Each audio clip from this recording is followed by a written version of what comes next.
It is time once again for Eric's Little Heroes. And this one is pretty spectacular. I think you'll be amazed, that's for sure. About 8 months ago, a kid named Jordan McCabe and his family moved here from Wisconsin. Jordan, as it turns out, can play a little basketball. It's this week's episode of The Little Heroes. Okay, you got to see this kid to believe him. I'm serious.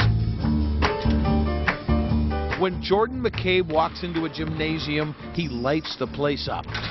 Maybe he remembers all those hours working with his dad, passing and passing and passing some more. It started with real fundamental basketball with my dad and my grandpa. He's a